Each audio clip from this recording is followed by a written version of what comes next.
പാവപ്പെട്ട ജനതയുടെ മനസ്സറിയുന്നവനാണ് നേതാവ്. ജനങ്ങളുടെ മനസ്സറിഞ്ഞ് ഇരിക്കൂറിൻ്റെ പ്രിയപ്പെട്ടവനായി മാറിയ ജനനായകൻ അഡ്വക്കേറ്റ് ശ്രീ സജീവ് ജോസഫിൻ്റെ വിശേഷങ്ങൾ ഇന്ന് ഷെക്കീന ടി വിയുമായി പങ്കുവെക്കുമ്പോൾ മലയോര മേഖലയിലെ കർഷകർ അനുഭവിക്കുന്ന പ്രശ്നങ്ങൾ ചൂണ്ടിക്കാട്ടിക്കൊണ്ടുള്ള ഈ ഇൻ്റർവ്യൂയിലേക്ക് നിങ്ങളെല്ലാവരെയും സ്വാഗതം ചെയ്യുന്നു.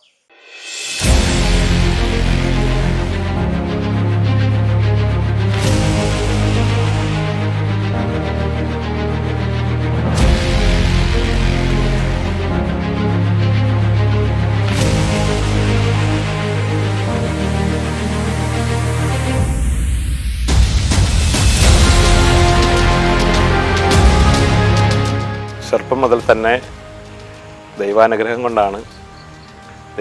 ലഭിച്ചതുകൊണ്ടാണ് എനിക്ക് ഏറെ മുന്നോട്ട് പോകാൻ എനിക്ക് സാധിച്ചത്. ജീസസ് യൂത്തും KCYM ഒക്കെ എൻ്റെ പ്രവർത്തനത്തിൽ ഏറ്റവും കൂടുതൽ കരുത്ത് പകർന്ന അതിൽ പ്രവർത്തിക്കുമ്പോൾ മിഷൻ ലീഗ് ഉൾപ്പെടെയുള്ള സംഘടനകൾ പ്രവർത്തിച്ചത് എനിക്ക് പൊതുരംഗത്തേക്ക് കടന്നു വരാൻ, പിന്നീട് KSU യൂത്ത് കോൺഗ്രസ് പ്രസ്ഥാനത്തിൽ കൂടുതൽ സജീവമായി എനിക്ക് പ്രവർത്തിക്കാൻ എനിക്ക് കൂടുതൽ കരുത്തും അതുപോലെ തന്നെ ഒരു പരിചയ സമ്പത്തും ഒക്കെ എനിക്ക് നൽകിയിട്ടുണ്ട്. ഏതൊരു പാതിരാത്രിയിലും ജനങ്ങൾക്ക് വേണ്ടി എവിടെ വേണേലും തൻ്റെ സാന്നിധ്യം അറിയിച്ചുകൊണ്ട് കരുതലിൻ്റെ ഒരപ്പനായി മാറി ഇരിക്കൂർ ജനതയ്ക്ക് ഇന്ന് കൈത്താങ്ങായിക്കൊണ്ടിരിക്കുന്ന ബഹുമാനപ്പെട്ട advocate Shri Sajeev Joseph MLA ഈ പ്രോഗ്രാമിലേക്ക് ഏറെ സ്നേഹത്തോടെ സ്വാഗതം ചെയ്യുന്നു. പൊതുപ്രവർത്തന രംഗം കൂടുതലും വിദ്യാഭ്യാസ രംഗത്ത് നിന്നാണ് സാർ സ്റ്റാർട്ട് ചെയ്തത്. വിദ്യാഭ്യാസ മേഖലയിൽ നിന്നും കൂടുതലും പ്രവർത്തിക്കുന്നതും വിദ്യാഭ്യാസം കുട്ടികളുടെ ഉന്നമനത്തിന് വേണ്ടിയാണ്. നിരവധി പ്രവർത്തനങ്ങൾ ഈ മണ്ഡലത്തിൽ ചെയ്തു വരുന്നു. അപ്പോൾ സാറേ, എങ്ങനെയാണ് രാഷ്ട്രീയ പ്രവർത്തകനാകണമെന്ന് സാറിന് ഫസ്റ്റ് ഒരു കോൾ ലഭിക്കുകയുണ്ടായത്? അതെങ്ങനെയാണെന്ന് പ്രേക്ഷകരുമായിട്ട് പങ്കുവയ്ക്കാം. വിദ്യാർത്ഥിയായിരിക്കെ തന്നെ വിദ്യാർത്ഥി രാഷ്ട്രീയത്തിലൂടെ പൊതുരംഗത്തേക്ക് കടന്നു വന്ന ഒരു വ്യക്തിയാണ് ഞാൻ. പാരമ്പര്യമായും രാഷ്ട്രീയ ബാക്ക്ഗ്രൗണ്ട് ചെറുതായിട്ടുണ്ടായിരുന്നു. എൻ്റെ പിതാവ് കോട്ടയം ജില്ലയിൽ കടുത്തുരുത്തിയിലെ കോൺഗ്രസിൻ്റെ സജീവ പ്രവർത്തകനും ഭാരവാഹിയുമൊക്കെയായിരുന്നു. അങ്ങനെയൊരു ബാക്ക്ഗ്രൗണ്ട് ഉണ്ടായിരുന്നു. പയ്യന്നൂർ സ്കൂളിൽ പഠിക്കുമ്പോൾ, ബോയ്സ് ഹൈസ്കൂളിൽ പഠിക്കുമ്പോൾ വിദ്യാർത്ഥി സംഘടനാ പ്രവർത്തന രംഗത്ത് തുടക്കം കുറിച്ചു. പിന്നീട് കൂത്തുപറമ്പ് നിർമ്മലഗിരി കോളേജിലാണ് പഠിക്കാൻ അവസരമുണ്ടായത്. അവിടെ 6 വർഷക്കാലം പഠന രംഗത്ത് നിൽക്കുമ്പോൾ വിദ്യാർത്ഥി സംഘടനാ പ്രവർത്തനവുമായി ബന്ധപ്പെട്ടിരുന്നു. കോളേജ് യൂണിയൻ്റെ ഭാഗമായിരുന്നു. കോളേജ് യൂണിയൻ്റെ ചെയർമാനായി പ്രവർത്തിക്കാൻ അവസരം ലഭിച്ചു. അപ്പോൾ തന്നെ കാലിക്കറ്റ് സർവകലാശാലയുടെ ചെയർമാനാകാനുള്ള ഒരു അവസരം ലഭിച്ചു. ഡിഗ്രിക്ക് 2ാം വർഷം പഠിക്കുമ്പോഴാണത്. അപ്പോൾ എനിക്ക് നിർമ്മലഗിരി കോളേജിൻ്റെ ഒരു നല്ലൊരു പിന്തുണയുണ്ടായിരുന്നു. അന്നത്തെ പ്രിൻസിപ്പൽ ഫാദർ ജോൺ ജോർജ് വടക്കുംമൂലയിൽ, അന്നത്തെ അഭിനന്ദനായിട്ടുള്ള പിതാവ് വലിയമറ്റം പിതാവ്, അവരുടെയൊക്കെ അകമഴിഞ്ഞ പ്രോത്സാഹനവും പിന്തുണയും എനിക്ക് വിദ്യാർത്ഥി സംഘടനാ രംഗത്ത് നിൽക്കുമ്പോൾ തന്നെ പൊതുരംഗത്തേക്ക് വരാൻ വളരെയേറെ സഹായകരമായി. അതുപോലെ വിദ്യാർത്ഥികളിലെ ലഹരി ഉപയോഗത്തിനെതിരെയുള്ള വിദ്യാർത്ഥികളുടെ ലഹരി വിരുദ്ധ പ്രസ്ഥാനത്തിൻ്റെ പ്രവർത്തകനായി അക്കാലത്ത് മാറുകയുണ്ടായി. അതായിരുന്നു എൻ്റെ രാഷ്ട്രീയ രംഗത്തേക്കുള്ള എൻ്റെ ആദ്യ നാളുകൾ. പിന്നീട് KSUവിൻ്റെ സംസ്ഥാന കമ്മിറ്റിയിലും തുടർന്ന് യൂത്ത് കോൺഗ്രസിൻ്റെ ജില്ലാ പ്രസിഡൻ്റായും ദേശീയ ഭാരവാഹിയായും ഒക്കെ പ്രവർത്തിക്കാൻ അവസരം ലഭിച്ചു.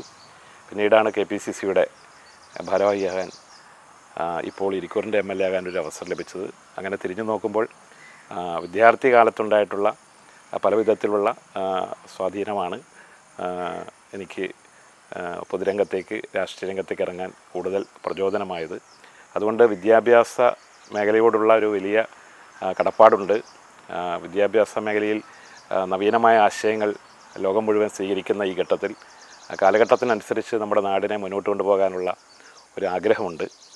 പ്രത്യേകിച്ച് ഉത്തര മലബാറിൻ്റെ വിദ്യാഭ്യാസ പിന്നോക്കാവസ്ഥ അത് മറികടക്കാൻ വേണ്ടിയുള്ള ശ്രമങ്ങൾ ഏറെ നാളുകളായി നടക്കുകയാണ്. വലിയ മാറ്റങ്ങൾ ഉണ്ടായിക്കൊണ്ടിരിക്കുകയാണ്. അപ്പോൾ മലയോര പ്രദേശത്ത് വിദ്യാഭ്യാസത്തിന് കൂടുതൽ പ്രാധാന്യം കൊടുക്കണമെന്നുള്ള ഒരു ആശയമാണ് ഞാൻ മുന്നോട്ട് വെച്ചത്. റോഡും പാലവും മാത്രമല്ല നമുക്ക് ഭാവിയുടെ നമ്മുടെ പ്രതീക്ഷയായ നമ്മുടെ കുട്ടികളുടെ വിദ്യാഭ്യാസ രംഗത്ത് വരുത്തുന്ന മാറ്റങ്ങൾ, മൗലികമായ മാറ്റങ്ങളാണ് നാളെ നാടിനെ കൂടുതൽ സ്വാധീനിക്കുക എന്ന് മനസ്സിലാക്കിക്കൊണ്ടാണ് അല്പം കൂടുതൽ പ്രാധാന്യം വിദ്യാഭ്യാസ മേഖലയ്ക്ക് നൽകാൻ വേണ്ടി തീരുമാനിച്ചത്. അതനുസരിച്ചുള്ള ചില പദ്ധതികൾ രൂപീകരിച്ച് ഇരിക്കൂർ നിയോജകമണ്ഡലത്തിൽ ഒരു സമഗ്ര വിദ്യാഭ്യാസ പദ്ധതി ദിശാദർശൻ എന്ന പേരിൽ നടപ്പിലാക്കി വരികയാണ്. ചെറുതായ ചില പ്രവർത്തനങ്ങളൊക്കെ ആരംഭിച്ചിട്ടുണ്ട്. കൂടുതൽ വിപുലപ്പെടുത്തി മുന്നോട്ട് പോകാനാണ് ആഗ്രഹിക്കുന്നത്. വിദ്യാഭ്യാസ മേഖലയിൽ നമ്മളെ ഇപ്പോഴും കേരളം സ്വീകരിച്ചിരിക്കുന്ന ഈ ഒരു മോഡല് ഭാവി തലമുറയ്ക്ക് അത് ഉപകാരപ്പെടുമോ? എന്താണ് അങ്ങയുടെ അഭിപ്രായം? നമ്മുടെ തീരുമാനങ്ങൾ, പ്രഖ്യാപനങ്ങൾ പലപ്പോഴും അത് വാക്കുകളിൽ ഒതുങ്ങുകയാണ്, അത് കടലാസുകളിൽ ഒതുങ്ങുകയാണ്. പ്രായോഗികമായ ഒരു സമീപനം നമുക്ക് സ്വീകരിക്കാൻ കഴിയുന്നില്ല. ഇവിടെ പഠിക്കാനുള്ള സാവകാശവും അവസരവും അതിനുള്ള സ്വാതന്ത്ര്യവും ഇവിടെ നൽകിയാൽ നമ്മുടെ കുട്ടികളെ നമ്മുടെ നാട്ടിൽ തന്നെ പഠിപ്പിക്കാനും പരിശീലിപ്പിക്കാനും അവർക്ക് ഏറ്റവും നല്ല ജോലികൾ ലഭ്യമാക്കാനും നമുക്ക് കഴിയും. പക്ഷേ നമ്മുടെ കുട്ടികൾ ഒരു മൈഗ്രേഷന് വിധേയമാകുന്ന ഈ കാലഘട്ടത്തിൽ വളരെ ഒരു ന്യായമായ രീതിയിൽ പോകുന്നത് മനസ്സിലാക്കാം. പക്ഷേ അനിയന്ത്രിതമായി എല്ലാ കുട്ടികളും പുറത്തേക്ക് പോകുന്ന ഒരു ട്രെൻഡ് ഇങ്ങനെ വർദ്ധിച്ചു വരുന്നത് നമുക്ക് വളരെ വിനാശകരമാണ് എന്നാണ് എൻ്റെ അഭിപ്രായം. അപ്പോൾ അക്കാര്യത്തിൽ വലിയൊരു ആലോചന എല്ലാ തലങ്ങളിലും വേണം. അത് രാഷ്ട്രീയ രംഗത്ത് മാത്രമല്ല, എല്ലാ രംഗത്തും ഏറ്റവും അവസാനം നമ്മുടെ വീടുകളിൽ പോലും ആ ചർച്ചകൾ വേണം എന്നാണ് എൻ്റെ അഭിപ്രായം. നമ്മുടെ വിഭവസമ്പത്ത് എന്ന് പറയുന്നത് നമ്മുടെ യുവജന സമ്പത്താണ്. അത് നമ്മുടെ രാജ്യത്തിനും നമ്മുടെ നാടിനും വേണ്ടി പ്രയോജനപ്പെടുത്താൻ നമുക്ക് സാധിക്കണം. മറ്റൊന്ന്, നമ്മുടെ കുടുംബങ്ങളുടെ ഊഷ്മളതയും കുടുംബങ്ങളുടെ പവിത്രതയും നമ്മുടെ നാടിൻ്റെ ഏറ്റവും പ്രധാനപ്പെട്ട നട്ടെല്ലായിട്ടാണ് നമ്മൾ കരുതിപ്പോരുന്നത്. അങ്ങനെ നമ്മുടെ മക്കളില്ലാത്ത അല്ലെങ്കിൽ നമ്മുടെ മാതാപിതാക്കളെ വിദേശത്തേക്ക് പിന്നീട് കൊണ്ടുപോകുന്ന വളരെ ഭാവിയിൽ നമുക്ക് വലിയ ആശങ്കപ്പെടുത്തുന്ന ഈ പുതിയ ഒരു സമീപനം, ഒരു ട്രെൻഡ് നമുക്ക് തിരുത്തിക്കുറിച്ചേ മതിയാകൂ. അപ്പോൾ അതിന് വലിയൊരു മാറ്റം അനിവാര്യമാണ്. ഗവൺമെൻറ്റാണ് അക്കാര്യത്തിൽ മുൻകൈ എടുക്കേണ്ടത്. ഇവിടെ എന്തുകൊണ്ടോ ഇവിടെ പഠിക്കാനുള്ള അല്ലെങ്കിൽ ജോലി ചെയ്യാനുള്ള ഒരു താല്പര്യക്കുറവ് യുവാക്കളിൽ ഉണ്ടായിട്ടുണ്ട്. കാരണം അവർക്ക് സ്വാതന്ത്ര്യമില്ല, അവർക്ക് ആവശ്യമായിട്ടുള്ള നല്ല ശമ്പളമില്ല, അവർക്കുള്ള മറ്റ് സൗകര്യങ്ങളില്ല. ഇതൊക്കെ അവരെ സ്വാധീനിച്ചിട്ടുണ്ട് എന്നുള്ളത് ശരിയാണ്. എങ്കിലും നമുക്ക് ഈ വലിയ തോതിലുള്ള കൊഴിഞ്ഞുപോക്ക് തടയാൻ വളരെ ശക്തമായ ഒരു ഇടപെടൽ കൂട്ടായി ആവശ്യമാണ്. സാർ ഒരു മന്ത്രിയാവുകയാണെങ്കിൽ നമ്മുടെ ഈ ഇരിക്കൂർ, കണ്ണൂർ, ഇരിട്ടി മേഖലയിൽ ഒരു ഹോസ്പിറ്റൽ, ഗവൺമെൻറ് ഹോസ്പിറ്റലിൻ്റെ മൾട്ടി സ്പെഷ്യാലിറ്റി ഹോസ്പിറ്റലുകളുടെ അഭാവമുണ്ട്, നേഴ്സിംഗ് കോളേജുകളുടെ അഭാവമുണ്ട്. കുട്ടികളൊക്കെ മെയിനായിട്ടും ബാംഗ്ലൂർ പോലെയുള്ള സ്ഥലങ്ങളിലൊക്കെ പോയി പഠിക്കാൻ തുടങ്ങുന്നു. അപ്പോൾ അങ്ങനെയൊക്കെ ഇവിടെയുള്ള ഫെസിലിറ്റീസ് കുറവായതുകൊണ്ടല്ലേ ആളുകൾ മൈഗ്രേഷന് വേണ്ടി വിധേയമാകുന്നത്? ഇവിടെ ഏറ്റവും പ്രാധാന്യം കൊടുക്കേണ്ട, ഏറ്റവും അടിയന്തരമായി പ്രാധാന്യം കൊടുക്കേണ്ട ഒരു വിഷയം തന്നെയാണ് നമ്മുടെ ആരോഗ്യ മേഖല. ഞാൻ MLA എന്ന നിലയിൽ തന്നെ അക്കാര്യങ്ങളിൽ ഏറ്റവും കൂടുതൽ പ്രാധാന്യം കൊടുത്ത് മുന്നോട്ട് പോവുകയാണ്. MLA ആകുന്നതിന് മുമ്പും ഒരു പൊതുപ്രവർത്തനം എന്ന നിലയിൽ ഞങ്ങളൊക്കെ ആഗ്രഹിക്കുകയും ഞങ്ങൾ അതിനുവേണ്ടി ആവശ്യപ്പെടുകയും ചെയ്തൊരു കാര്യമാണ് ആരോഗ്യരംഗത്തെ കൂടുതൽ നമുക്ക് സൗകര്യങ്ങൾ ഉറപ്പുവരുത്തുക എന്നുള്ളത്. അപ്പോൾ അതിന് മന്ത്രിയാകുക എന്നുള്ളതൊന്നും അതുകൊണ്ട് അങ്ങനെ ഒരു ചിന്തയുമില്ല, അങ്ങനെ ഒരു ആഗ്രഹവും ഇപ്പോഴില്ല. ഇപ്പോൾ നമുക്ക് നമ്മുടെ നാടിന് ഏറ്റവും അനിവാര്യമായിട്ടുള്ള ആരോഗ്യരംഗത്തെ കൂടുതൽ സൗകര്യങ്ങൾ ഏർപ്പെടുത്താൻ വേണ്ടിയുള്ള ശ്രമങ്ങൾ കൂടുതൽ ശക്തിപ്പെടുത്തണം. ഗവൺമെൻറ്റിൻ്റെ ഒരു അക്കാര്യത്തിലുള്ള നയസമീപനത്തിൽ മാറ്റമുണ്ടാകണമെന്നാണ് എനിക്ക് ഈ സന്ദർഭത്തിൽ പറയാനുള്ളത്. ഇപ്പോൾ എത്രയോ വർഷങ്ങളായിട്ടുള്ള, പതിറ്റാണ്ടുകൾക്ക് മുന്നേയുള്ള ഒരു ഹെൽത്ത് പ്ലാനാണ്, സംവിധാനങ്ങളാണ് നമുക്ക് നിലവിലുള്ളത്. ഏറ്റവും താഴെ PHC അല്ലെങ്കിൽ FHC, അതിന് താഴെയുള്ളത് ചെറിയ പ്രാഥമിക ആരോഗ്യ കേന്ദ്രങ്ങൾ മാത്രമാണ്. ചെറിയ സൗകര്യങ്ങൾ മാത്രമേ അവിടെയുള്ളൂ. അതിന് ശേഷമുള്ള ലെയറിൽ CHC, കമ്മ്യൂണിറ്റി ഹെൽത്ത് സെൻറ്റർ, അതിനുശേഷമാണ് താലൂക്ക് ഹോസ്പിറ്റൽ, ജില്ലാ ഹോസ്പിറ്റൽ, മെഡിക്കൽ കോളേജ്. ഇതാണ് ആ ലെയർ സിസ്റ്റം. അപ്പോൾ പ്രത്യേകിച്ച് മലയോര മേഖലയിൽ നമുക്കൊരു കിടത്തി ചികിത്സ പോലും സൗകര്യപ്പെടുന്നില്ല ഈ ഒരു സിസ്റ്റം വെച്ച് എന്നുള്ളതാണ് ഒരു പ്രധാന പോരായ്മ. താലൂക്ക് ഹോസ്പിറ്റലിൽ പോലും നമുക്ക് കിടത്തി ചികിത്സയില്ല, എമർജൻസി സംവിധാനങ്ങളില്ല. ഇവിടെ നിന്നും ഒരു രോഗിക്ക് അടിയന്തര ഘട്ടത്തിൽ കണ്ണൂരോ അല്ലെങ്കിൽ കോഴിക്കോടോ മംഗലാപുരത്തേക്കോ പോകേണ്ട സ്ഥിതിയാണുള്ളത്. പലപ്പോഴും യാത്രാമധ്യേ ഇവരൊക്കെ ഈ അപകടത്തിലായവരും അതുപോലെ തന്നെ എമർജൻസി സിറ്റുവേഷൻ നേരിടുന്നവരും മരണപ്പെട്ട സംഭവം അത് പലപ്പോഴായി ആവർത്തിക്കപ്പെടുകയാണ്. അപ്പോൾ അതുകൊണ്ട് സർക്കാരിൻ്റെ ഇത്തരത്തിലുള്ള ഈ മാനുവലിൽ മാറ്റം വരുത്തി എല്ലാ മേഖലയിലും എമർജൻസി ഫേസ് ചെയ്യുന്നതിന് വേണ്ടിയുള്ള ഒരു സംവിധാനം, അത് താലൂക്ക് ഹോസ്പിറ്റലാകട്ടെ CHSC ആകട്ടെ, നമുക്ക് വീട്ടിൽ നിന്നും എല്ലാ മേഖലയിൽ നിന്നും ഒരു അരമണിക്കൂർ കൊണ്ട് ആസ്പത്രിയിലെത്തി വിദഗ്ധ ചികിത്സ ഉറപ്പുവരുത്താൻ കഴിയുന്ന ഒരു മെക്കാനിസമാണ് നമുക്ക് രൂപപ്പെടുത്തേണ്ടത്. പക്ഷെ അത് ഇന്ന് നിലവിലില്ല. അത് വളരെ പ്രധാനപ്പെട്ട ഒരു ലാക്കിംഗ് ആണ്. ഗവൺമെൻറ്റിൻ്റെ മുന്നിൽ ഞങ്ങളത് വളരെ ശക്തമായി ഉന്നയിച്ചിരുന്നു. അപ്പം ഇരിക്കൂറിലും ഇതുപോലെയുള്ള കിടത്തി ചികിത്സയില്ല, എമർജൻസി സിറ്റുവേഷൻസ് ഇല്ല, കൈകാര്യം ചെയ്യാനുള്ള സൗകര്യങ്ങൾ ഗവൺമെൻറ് തലത്തിലില്ല.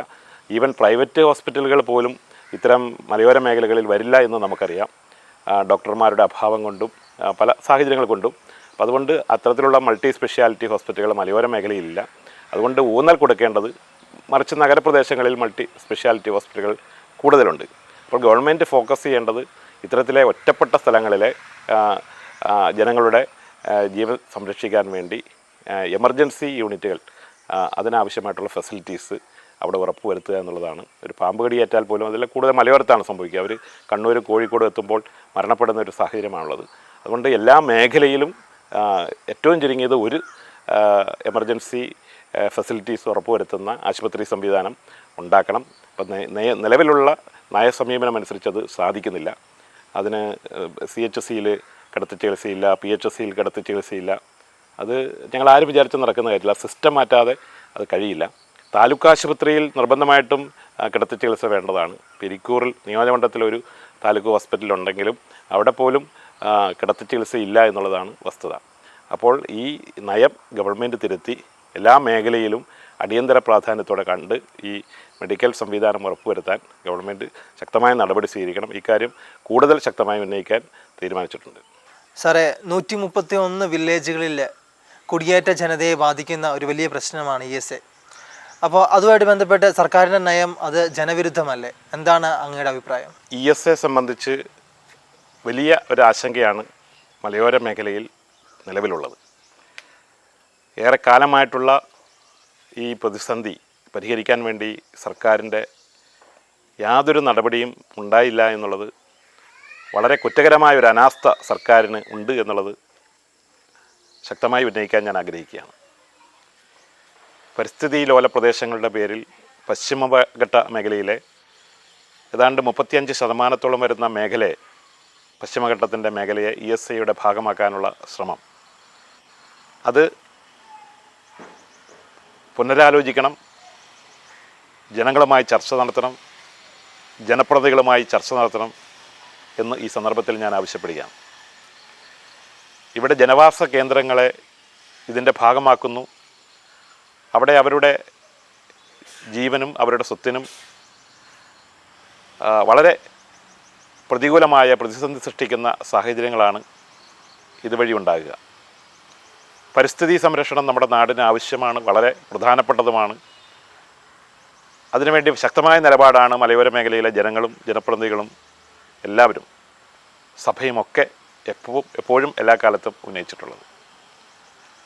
പക്ഷേ പലപ്പോഴും വളരെ ദുരുദ്ദേശത്തോടെ ഇത്തരത്തിലുള്ള നിയമങ്ങളെ കാണുന്ന സമീപനം അത് അംഗീകരിക്കാൻ നമുക്ക് സാധിക്കില്ല.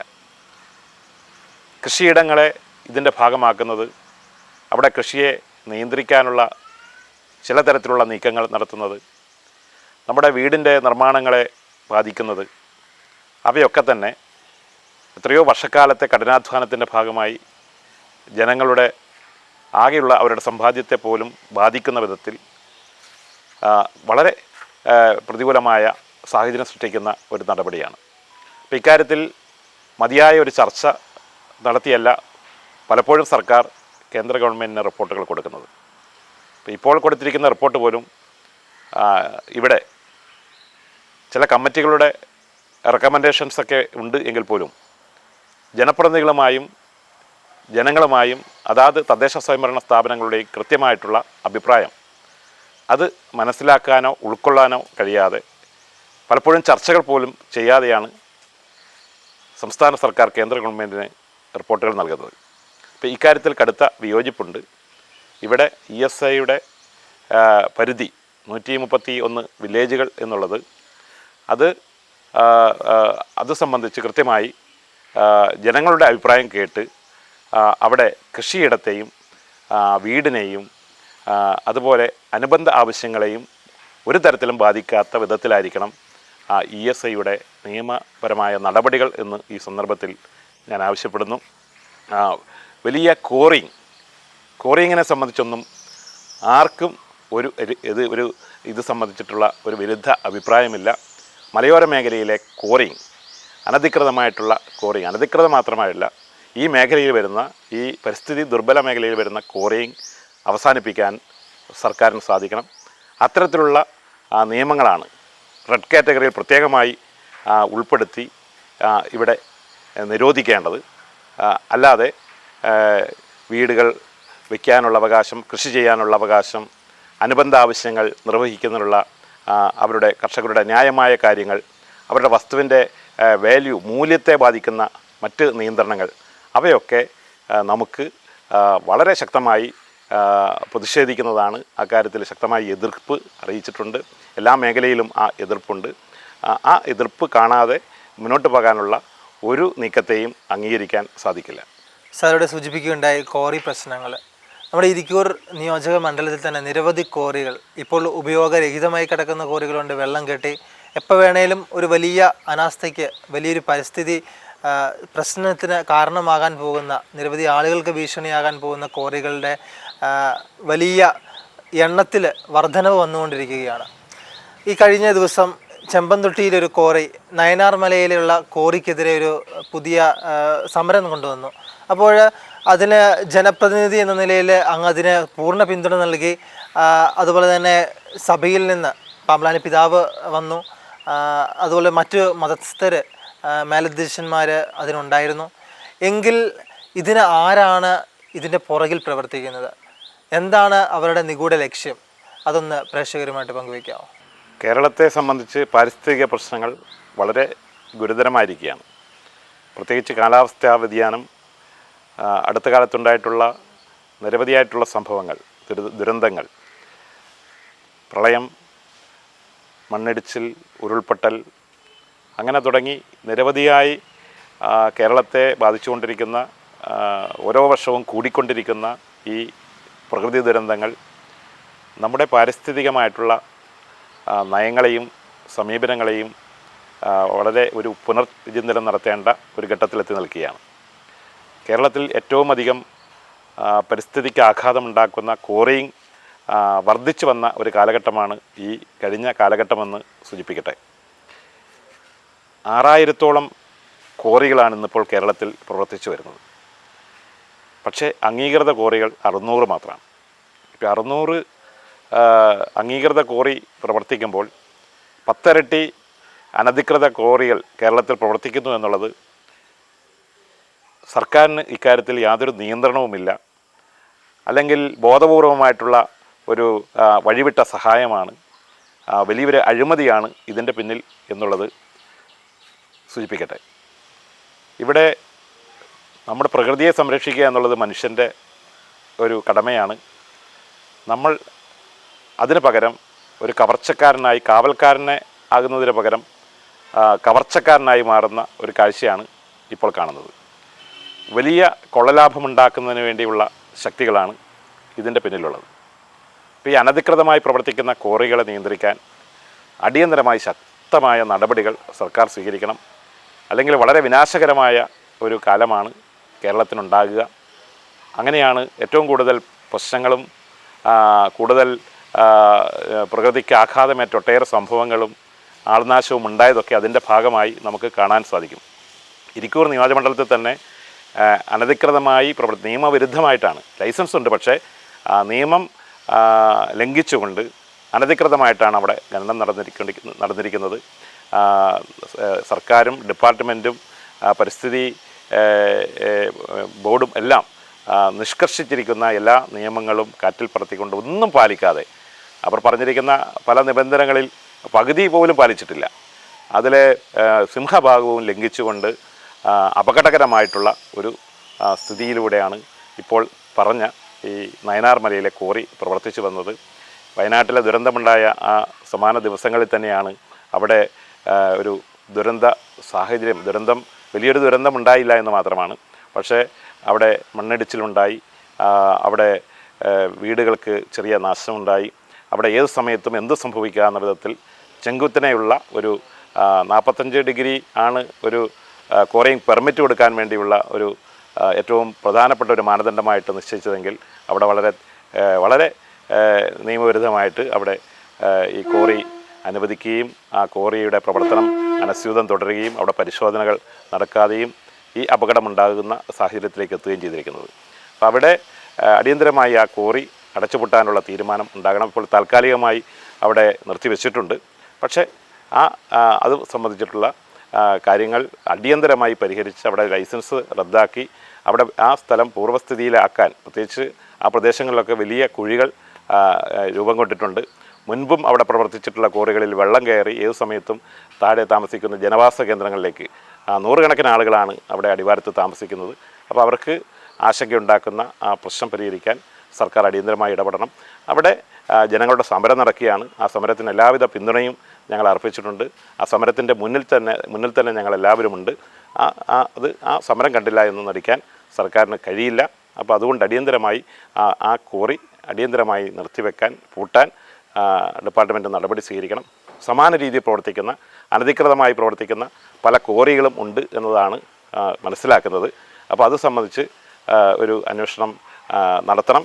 ഇവിടെ ജില്ലയിൽ ഏതാണ്ട് 50 കോറികളാണ് പ്രവർത്തിക്കുന്നത്. അപ്പോൾ അതിൽ കൂടുതൽ അനധികൃതമായിട്ടുള്ള കോറികളും ഉണ്ട് എന്ന് മനസ്സിലാക്കുന്നു. അത് സംബന്ധിച്ചുള്ള വിവരം ഞാൻ ഡിപ്പാർട്ട്മെൻറ്റിനോട് ആവശ്യപ്പെട്ടിട്ടുണ്ട്. അടുത്ത നിയമസഭയിലും ഈ വിഷയം വളരെ ശക്തമായി ഉന്നയിച്ച്, പ്രത്യേകിച്ച് മലയോരത്ത് ഇത്തരത്തിലുള്ള പ്രവർത്തികൾ ചെയ്യുന്ന ചില വ്യക്തികൾ ചെയ്യുന്ന പ്രവർത്തികൾ കൊണ്ട്, ഇതുപോലെയുള്ള കോറിങ് കൊണ്ട് അതെല്ലാം കർഷകരാണ് ചെയ്യുന്ന വിധത്തിലാണ് ഇപ്പോൾ വ്യാഖ്യാനിക്കുന്നത്. ഇപ്പോൾ എന്ത് പാരിസ്ഥിതിക പ്രശ്നങ്ങൾ വരുമ്പോഴും അത് ഈ കർഷകരുടെ മുകളിൽ അവരാണ് ഈ പ്രശ്നങ്ങൾ കോറിങ് നടത്തുന്ന രീതിയിലാണ്, സ്വരത്തിലാണ് പലരും സംസാരിക്കുന്നത്. അതുകൊണ്ടാണ് ഞാൻ നേരത്തെ പറഞ്ഞത്, കോറിങ് പൂർണ്ണമായിട്ടും ഇതുപോലെയുള്ള ഈ പശ്ചിമഘട്ടത്തിൻ്റെ മേഖലയിൽ, അത് ESA എന്ന് മാത്രമല്ല, ജനങ്ങൾക്ക് ദുരിതമുണ്ടാക്കുന്ന, ജനങ്ങൾക്ക് എതിർപ്പുള്ള ആ സ്ഥലങ്ങളിൽ, ജനങ്ങൾക്ക് സ്വീകരിക്കാൻ കഴിയാത്ത സ്ഥലങ്ങളിൽ അല്ലെങ്കിൽ അപകടമുണ്ടാകുന്ന സ്ഥലങ്ങളിൽ അത് പൂർണ്ണമായും നിരോധിക്കാനുള്ള നടപടിയാണ് അത് സ്വീകരിക്കേണ്ടത്. അതിനുവേണ്ടി ശക്തമായ നിലപാട് എല്ലാവരും എടുക്കണം. കക്ഷി രാഷ്ട്രീയത്തിന് ഇത് ജനങ്ങളുടെ പ്രശ്നമാണ്. ഇവിടെ എല്ലാവരും പ്രവർത്തിക്കുന്നത് ജനങ്ങൾക്ക് വേണ്ടിയാണ്. എല്ലാ പാർട്ടികളും, എല്ലാ പ്രസ്ഥാനങ്ങളും, എല്ലാ മതങ്ങളും പ്രവർത്തിക്കുന്നതും അവർ സർവീസ് ചെയ്യുന്നതും ജനങ്ങൾക്ക് വേണ്ടിയാണ്. അപ്പോൾ അവരുടെ ജീവനും സ്വത്തിനുമാണ് ഏറ്റവും പ്രധാനപ്പെട്ട സംരക്ഷണം നൽകേണ്ടത്. അതുകൊണ്ട് ഇതിനകത്ത് കക്ഷി രാഷ്ട്രീയത്തിൻ്റെയോ ജാതിമത ചിന്തകതയുടെ പ്രശ്നമില്ല. അതുകൊണ്ട് ഗവൺമെൻറ്റിനെ കൊണ്ട് ഇക്കാര്യത്തിൽ ശക്തമായ നിലപാട് സ്വീകരിക്കാൻ ഒരുമിച്ച് നാട്ടുകാർ നിൽക്കുക എന്നുള്ളതാണ് നമ്മൾ ചെയ്യേണ്ടത്. നമ്മുടെ മലയോര മേഖല, പ്രത്യേകിച്ച് പൈതൽമല പോലെയുള്ള നിരവധി ടൂറിസ്റ്റ് ഏരിയകൾ, അങ്ങോട്ടുള്ള ഒരു എൻട്രി നമുക്ക് നിരോധിച്ചിരിക്കുന്ന രീതിയിൽ, നടപ്പാത മാത്രമുള്ള രീതിയിലേക്ക് ഒരവസ്ഥയാണ്. അപ്പോൾ ടൂറിസ്റ്റ് മേഖലയിലേക്കുള്ള ആക്സസ് എങ്ങനെയാണ് അത് നിലവിൽ കൊണ്ടുവരിക? നിരവധി ആളുകൾക്ക് ടൂറിസത്തിന് ഏറ്റവും കൂടുതൽ സ്കോപ്പുള്ള ഏരിയയാണ് പൈതൽമല, പാലക്കയം-തട്ട്, അതുപോലെ തന്നെ കാഞ്ഞിരക്കൊല്ലി. ഇതെല്ലാം അങ്ങയുടെ ഈ പരിധിയിൽ പെടുന്നതുമാണ്. അപ്പോൾ ടൂറിസത്തിൽ മാറ്റങ്ങൾ വരുത്താൻ അങ്ങേക്ക് എന്തെങ്കിലും പുതിയ പദ്ധതികളുണ്ടോ? ഇരിക്കൂറിന് ഏറ്റവും സാധ്യതയുള്ള ഒന്നാണ് ടൂറിസം. കാർഷിക പ്രാധാന്യമുള്ള മണ്ഡലമാണെങ്കിലും രണ്ടാമത്തെ ഒരു സ്കോപ്പ്, നാടിനുള്ളൊരു സ്കോപ്പ്, നമുക്ക് പ്രകൃതി കനിഞ്ഞരുളിയിട്ടുള്ള ഒരു ദൈവം വരദാനം പോലെ നൽകിയിട്ടുള്ള നമ്മുടെ മനോഹരമായിട്ടുള്ള നമ്മുടെ പ്രദേശമാണ്. കണ്ണൂർ ജില്ലയിൽ തന്നെ ഏറ്റവും കൂടുതൽ സഞ്ചാരികൾ വരുന്ന ഒരു പ്രദേശമാണ് പൈതൽമല, പാലക്കയം-തട്ട്, കാഞ്ഞിരക്കൊല്ലി തുടങ്ങിയ പ്രദേശങ്ങൾ. ഇപ്പോൾ ഡൊമസ്റ്റിക് ടൂറിസ്റ്റുകൾ, പ്രത്യേകിച്ച് നമ്മുടെ ഉത്തര മലബാറിലെ ടൂറിസ്റ്റുകളാണ്, നാട്ടുകാരൊക്കെയാണ് ഇവിടെ കൂടുതലായിട്ട് എത്തുന്നത്. അവിടെ ടൂറിസം വികസനത്തിന് വലിയൊരു സാധ്യതയുണ്ട്. അവിടെ വരുന്ന സഞ്ചാരികളുടെ കണക്ക് നോക്കുമ്പോൾ കൂടുതൽ സർക്കാർ ശ്രദ്ധിക്കേണ്ടതും വികസിപ്പിക്കേണ്ടതുമായിട്ടുള്ള ടൂറിസം കേന്ദ്രങ്ങളാണിത്. പക്ഷേ ഈ ആവശ്യമായ ടൂറിസം വികസനം നടക്കുന്നില്ല. സർക്കാർ പല പ്രഖ്യാപനങ്ങൾ നടക്കുന്നുണ്ട്. ടൂറിസം മന്ത്രിയെക്കുറിച്ച് ബഹുമാനപ്പെട്ട മന്ത്രി ഒട്ടേറെ പ്രഖ്യാപനങ്ങൾ നടത്തിയിരുന്നു. അപ്പോൾ ഞങ്ങൾക്ക് വലിയ പ്രതീക്ഷയുണ്ടായിരുന്നു. അപ്പോൾ ഞങ്ങൾ ആ പ്രപ്പോസലൊക്കെ കൊടുത്തിരുന്നു. അതിനുവേണ്ടി ഞാൻ ഏറ്റവും കൂടുതൽ കൂടുതൽ സമയം ചെലവഴിച്ച ഒരു മേഖലയാണ് ടൂറിസം വികസനം. പക്ഷേ സർക്കാരിൻ്റെ വേണ്ടത്ര ഒരു സപ്പോർട്ട് കിട്ടുന്നില്ല. ഇപ്പോൾ പറഞ്ഞതുപോലെ ഈ കോറിക്കും അത്തരത്തിലുള്ള പ്രവർത്തനത്തിനൊക്കെ അനധികൃതമായി പോലും സർക്കാർ പ്രോത്സാഹിപ്പിക്കുമ്പോൾ ഒരു നാടിന് ഗുണം കിട്ടേണ്ട ഇത്തരം ടൂറിസം പദ്ധതികൾക്ക് വേണ്ട ഒരു പരിഗണനയും കൊടുക്കുന്നില്ല എന്നുള്ളതാണ് ഞങ്ങളുടെ പരാതി. ബഹുമാനപ്പെട്ട മന്ത്രിയെ അറിയിച്ചിട്ടുണ്ട്, അദ്ദേഹം പരിഗണിക്കുമെന്ന് പറഞ്ഞിട്ടുണ്ട്. ഞങ്ങൾ പ്രതീക്ഷിക്കുകയുമാണ്. അപ്പോൾ പൈതൽമല, പാലക്കയംതട്ട്, കാഞ്ഞിരക്കൊല്ലി, അതുപോലെ തന്നെ കാപ്പിമല, ഏഴരക്കുണ്ട് വെള്ളച്ചാട്ടം തുടങ്ങിയ സ്ഥലങ്ങളെയൊക്കെ കോർത്തിണക്കിക്കൊണ്ടൊരു ഇരിക്കൂർ ടൂറിസം സർക്യൂട്ട് സ്ഥാപിക്കണമെന്ന് നമ്മൾ ആവശ്യപ്പെട്ടു. ആദ്യപടി എന്ന നിലയിൽ നാട്ടുകാരുടെ ഒരു കൂട്ടായ്മ രൂപീകരിച്ചുകൊണ്ട് ഒരു ഇരിക്കൂർ ടൂറിസം ഇൻവെസ്റ്റേഴ്സ് മീറ്റ് ഞങ്ങൾ നടത്തി. ആദ്യമായിട്ടാണ് കേരളത്തിൽ ഒരു അസംബ്ലി തലത്തിലൊരു ടൂറിസം ഇൻവെസ്റ്റേഴ്സ് മീറ്റ് നടക്കുന്നത്. കേരള ഗവൺമെൻറ് പോലും നടത്തിയത് അതിന് ശേഷമാണ്. ടൂറിസം ഇൻവെസ്റ്റേഴ്സ് മീറ്റ് നടത്തിയത് ഞങ്ങൾ നടത്തിയതിന് ശേഷമാണ്. അപ്പോൾ ആ ഇൻവെസ്റ്റേഴ്സ് മീറ്റിൽ 100ഓളം സംരംഭകർ പങ്കെടുത്തു. ടൂറിസം പദ്ധതികൾ അവർ തയ്യാറാക്കി അവിടെ അവതരിപ്പിച്ചു. 474 കോടി രൂപയുടെ ടൂറിസം പദ്ധതികൾ പ്രഖ്യാപിച്ചിട്ടുണ്ട്. അതിൽ 6-7 പദ്ധതികൾ പ്രഖ്യാപിച്ച 50 പദ്ധതികളിൽ 6-7 പദ്ധതികൾ ഉദ്ഘാടനം ചെയ്തു കഴിഞ്ഞു, പദ്ധതി ആരംഭിച്ചു. ഒരു 10-15 ടൂറിസം പദ്ധതികൾ അവിടെ പ്രഖ്യാപിച്ച പദ്ധതികൾ പൈപ്പ് ലൈനിലാണ്. മറ്റുള്ളത് പല അനുമതികൾക്ക് വേണ്ടി കാത്തു നിൽക്കുകയാണ്. അത് അവരുടെ ഫണ്ടിൻ്റെ ഷോർട്ടേജ് കൊണ്ടൊക്കെ അവർ കാത്തു നിൽക്കുകയാണ്. ഏതായാലും അവരെയൊക്കെ വീണ്ടും വീണ്ടും വിളിച്ചു ചേർത്ത് റിവ്യൂ നടത്തി മുന്നോട്ട് പോവുകയാണ്. അതേ അവസരത്തിൽ ഈ ടൂറിസം കേന്ദ്രങ്ങളിലേക്കുള്ള നേരത്തെ സൂചിപ്പിച്ച യാത്രാ പ്രശ്നം വളരെ ഗുരുതരമാണ്. അപ്പോൾ അത് പരിഹരിക്കാൻ വേണ്ടിയുള്ള ശ്രമങ്ങൾ ഗവൺമെൻറ് ഭാഗത്തു നിന്നും കൂടുതൽ ആവശ്യപ്പെട്ടിട്ടുണ്ട്. പക്ഷേ ഞാൻ പറഞ്ഞു, അനുകൂലമായ തീരുമാനങ്ങളൊന്നും ഉണ്ടായിട്ടില്ലെങ്കിലും ഇവിടെ സാധിക്കുന്ന വിധത്തിൽ MLA ഫണ്ടിൽ നിന്നും എല്ലാ സ്ഥലങ്ങളിലേക്കും ചെറിയ തോതിൽ റോഡുകൾ നിർമ്മിക്കുന്നതിന് ഞാൻ മുൻഗണന കൊടുത്തിട്ടുണ്ട്. മാത്രമല്ല, കഴിഞ്ഞ ബഡ്ജറ്റിൽ തന്നെ ഏറ്റവും പ്രധാനപ്പെട്ട പാലക്കയംതട്ടിലേക്കുള്ള റോഡിൻ്റെ നിർമ്മാണം, അവിടെ 6-7 റോഡുകൾ പാലക്കയംതട്ടിലേക്കുണ്ട്. ഏറ്റവും കൂടുതൽ റോഡ് നമുക്ക് വികസിപ്പിക്കാൻ പറ്റുന്ന, അതിൻ്റെ ഒരു ടൂറിസം കേന്ദ്രത്തിലേക്ക് നേരിട്ടല്ല അവർക്ക് എത്തിപ്പെടാൻ പറ്റുന്ന ഒരു ടൂറിസം കേന്ദ്രമാണ് പാലക്കയംതട്ട്. അവിടുത്തെ ഏറ്റവും പ്രധാനപ്പെട്ട റോഡിന് വേണ്ടി 1.25 കോടി രൂപ നമ്മുടെ ബഡ്ജറ്റിൽ വെച്ചിട്ടുണ്ട്. മറ്റ് ടൂറിസം കേന്ദ്രങ്ങളിലേക്ക് ചെറിയ ഫണ്ട് MLA ഫണ്ടിൽ നിന്നും അനുവദിച്ചിട്ടുണ്ട്. മറ്റ് പല ആവശ്യങ്ങൾ മാറ്റിവെച്ചുകൊണ്ടാണ് ഈ ടൂറിസം കേന്ദ്രങ്ങളുടെ വികസനം ലക്ഷ്യമിട്ടുകൊണ്ട് ആ ഫണ്ടുകളൊക്കെ നമ്മൾ നൽകിയിട്ടുള്ളത്. മാത്രമല്ല, പാലക്കയംതട്ട് ഇപ്പോൾ കഴിഞ്ഞ കുറേ നാളുകളായിട്ട് ഒരു അനിശ്ചിതാവസ്ഥയിലായിരുന്നു, അടച്ചുപൂട്ടപ്പെട്ട സ്ഥിതിയിലായിരുന്നു. അപ്പോൾ അതിന് മാറ്റം വരുത്തിക്കൊണ്ട് അവിടെ ടെൻഡർ നടപടികൾ സ്വീകരിച്ചു വരികയാണ്. അവിടെ പുതിയ ഏജൻസി ഏറ്റെടുത്ത് പാലക്കയംതട്ടിൽ ഏറ്റവും കൂടുതൽ സൗകര്യങ്ങൾ ഒരുക്കി, ടൂറിസം പ്രോഗ്രാംസ് ഒരുക്കി, പദ്ധതികൾ ഒരുക്കി പാലക്കയംതട്ട് അടുത്ത നാളുകളിൽ തന്നെ നമുക്ക് നാടിനെ സമർപ്പിക്കാൻ സാധിക്കും. അതുപോലെ തന്നെ പൈതൽമലയിലും കാഞ്ഞിരക്കൊല്ലിയിലുമൊക്കെ ഫോറസ്റ്റ് ഡിപ്പാർട്ട്മെൻറ്റ് കൂടി ചേർന്നുകൊണ്ടുള്ള ചില പദ്ധതികൾ അവിടെ ആവിഷ്കരിച്ചിട്ടുണ്ട്. ചില പദ്ധതികളൊക്കെ ഈ പൈപ്പ് ലൈനിലാണ്. ഏതായാലും ഏറ്റവും ഫോക്കസ് കൊടുക്കുന്ന, ഈ അടുത്ത കാലത്ത് ഞങ്ങൾ ഏറ്റവും കൂടുതൽ ശ്രദ്ധിച്ച, അത് കുറേ ലോക ശ്രദ്ധയിലേക്ക്, സംസ്ഥാനത്തിൻ്റെ ശ്രദ്ധയിലേക്ക് കൊണ്ടുവരാൻ ഞങ്ങൾക്ക് ആ പ്രവർത്തനങ്ങളിലൂടെ സാധിച്ചിട്ടുണ്ട്. ഏതായാലും വളരെ പ്രയോറിറ്റിയാണ് ടൂറിസം മേഖലയ്ക്ക് നൽകി വരുന്നത്. ഏറ്റവും കൂടുതൽ ജനങ്ങൾക്ക് ഒരു വരുമാന മാർഗം എന്ന നിലയിൽ കൂടി അതിനെ മാറ്റുക, തദ്ദേശീയരായ ആളുകൾക്ക് അതിനകത്ത് ഈ ടൂറിസം വികസനത്തെ പങ്കാളികളാക്കുക. വലിയ കോർപ്പറേറ്റുകൾക്കോ അല്ല വലിയ അതുപോലെയുള്ള കമ്പനികൾക്ക് മാത്രം ഒരു ടൂറിസം സ്ഥാപനങ്ങൾ സ്ഥാപിച്ച് ലാഭമുണ്ടാക്കുന്നതിനപ്പുറം ഈ ടൂറിസത്തിൽ വികസനത്തിൽ നാട്ടുകാർക്ക് ചെറിയ ഹോം സ്റ്റേകൾ, അതുപോലെയുള്ള ചെറിയ ടൂറിസം പ്രോജക്റ്റുകൾ, അതിലൊക്കെ അവരെ നാട്ടുകാരെ പങ്കാളികളാക്കി അവരുടെ ഒരു വരുമാന വർധനവ് കൂടി ഈ ടൂറിസത്തിൻ്റെ ഭാഗമാക്കാൻ വേണ്ടി ഉദ്ദേശിക്കുകയാണ്. ഷക്കീന TVക്ക് പ്രത്യേകമായി നന്ദി പറയുകയാണ്. പ്രത്യേകിച്ച് കർഷകർക്ക് വേണ്ടി, നമ്മുടെ മലയോരത്തിന് വേണ്ടി, പാവപ്പെട്ടവർക്ക് വേണ്ടി എപ്പോഴും ശബ്ദിക്കുന്ന ഷക്കീന തീർച്ചയായിട്ടും ഞങ്ങൾക്കും പ്രവർത്തിക്കാനൊരു ഊർജ്ജമാണ്, ഞങ്ങൾക്കൊരു പ്രോത്സാഹനമാണ്. എല്ലാവർക്കും പ്രത്യേകമായി നന്ദി അറിയിക്കുകയാണ്. സജീവ് സാറിനെ കുറിച്ച് നമുക്ക് ഇത്രയും നേരം നമ്മളോട് സംസാരിച്ച് സജീവ് സാറ്, അദ്ദേഹത്തെക്കുറിച്ച് എനിക്ക് പറയുമ്പോൾ ഒരു ചിരിക്കുന്ന മുഖം, പാവപ്പെട്ടവരിനോട് കരുണ കാണിക്കുന്ന നല്ലൊരു വ്യക്തിത്വം ഇന്ന് ഇരിക്കൂറിൻ്റെ ഒരു വലിയ സ്വത്തായി മാറിക്കൊണ്ടിരിക്കുന്ന സാറ് നമ്മളോട് നിരവധിയായിട്ടുള്ള പൊതുപ്രവർത്തനത്തിലെ പ്രശ്നങ്ങളും നമ്മുടെ സമൂഹത്തിൽ ഉണ്ടാകുന്ന പ്രശ്നങ്ങളും വികസനങ്ങളും വേണ്ട സ്ഥലത്തുള്ള പരിഹാരങ്ങളും എല്ലാം പങ്കുവയ്ക്കുകയുണ്ടായി. സാറേ, ഇനിയുള്ള ജീവിതത്തിലും രാഷ്ട്രീയ മേഖലയിലും അതുപോലെ തന്നെ സാംസ്കാരികമായും നമ്മുടെ സമൂഹത്തിൽ വികസനം വരേണ്ട സ്ഥലങ്ങളിലുമെല്ലാം അങ്ങയുടെ പ്രവർത്തനം ദൈവത്തിൻ്റെ കയ്യൊപ്പ് പതിഞ്ഞ് അങ്ങയുടെ കൈ അവിടെ പ്രവർത്തിക്കട്ടെ എന്ന് പ്രാർത്ഥിച്ചുകൊണ്ട് നിർത്തുന്നു. നന്ദി, നമസ്കാരം.